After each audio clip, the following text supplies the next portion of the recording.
Praise lord అండి. అందరికీ వందనాలు.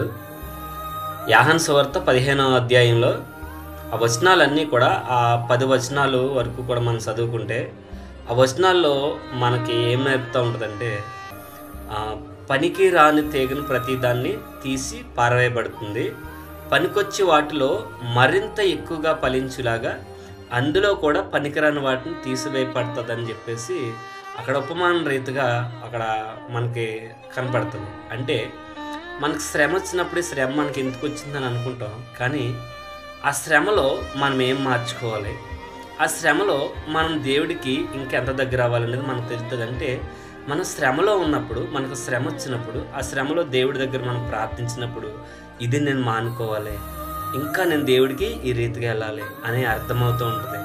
అంటే మనకు శ్రమ రానప్పుడు అవన్నీ మనకు అర్థమవుతుంది.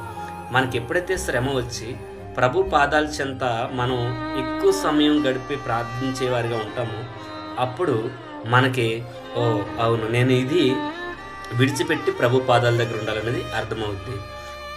దాన్ని ప్రభు మనకి చూపించడానికే యోహాను సువార్తలు 15వ అధ్యాయము 7వ వచనంలో ఏముంటుందంటే, నా యందు మీరును మీ యందు నా మాటలను నిలిచి ఉండాలని చెప్పేసి ఉంటుంది.